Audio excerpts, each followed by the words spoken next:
રાજ્યમાં IPS officer Manoj નીનામાએ રાજીનામું આપ્યું છે। ચૂંટણીના માહોલ વચ્ચે મનોજ નીનામાએ રાજીનામું આપ્યું છે અને તે સ્વીકારાયું છે। સ્ટેટ ટ્રાફિક બ્રાન્ચના આઈજી મનોજ નીનામા હવે રાજકારણમાં જોડાશે। પંચાયતની ચૂંટણીમાં ભાજપની ટિકિટ માટે તેઓ દાવેદારી કરી શકે છે તેવું સૂત્રોનું કહેવું છે। સ્થાનિક ચૂંટણીમાં જીત બાદ વિધાનસભામાં પણ દાવેદાર બની શકે છે। રાજકીય કારકિર્દી શરૂ કરવા આઈપીએસ અધિકારીએ આ મોટો નિર્ણય લીધો છે।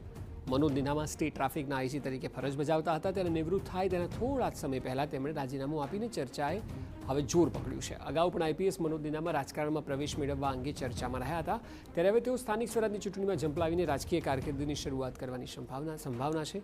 પંચાયતની ચૂંટણીમાં તેમણે ભાજપ તરફથી ટિકિટની માંગ કરી હોવાની માહિતી છે અને જો તેઓ સ્થાનિક સ્વરાજની ચૂંટણીમાં સફળ રહેશે તો વિધાનસભા ચૂંટણીમાં પણ દાવેદાર તરીકે ઉભરી શકે છે।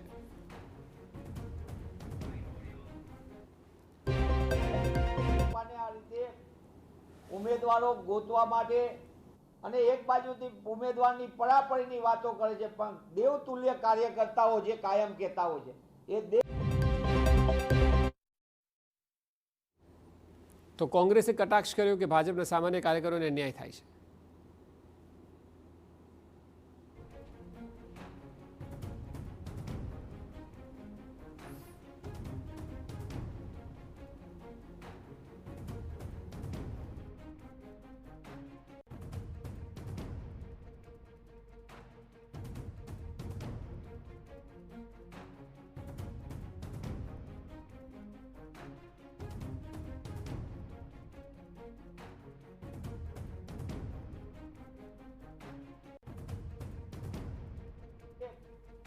ઉમેદવારો ગોતવા માટે અને એક બાજુથી ઉમેદવારની પરાપરીની વાતો કરે છે, પણ દેવતુલ્ય કાર્યકર્તાઓ જે કાયમ કહેતા હોય છે એ દેવતુલ્ય કાર્યકર્તાઓને ખૂણામાં હર્ષેલીને એમને માત્ર મજૂરી કરાવીને નવા લોકોને આવી રીતે અધિકારીઓને રાજીનામા પાડી, કારણ કે અધિકારીઓ એમની ભ્રષ્ટાચારની સર્કિટમાં પૂરેપૂરા ગોઠવાયેલા છે અને એના કારણે જ આ રીતનું કરે છે।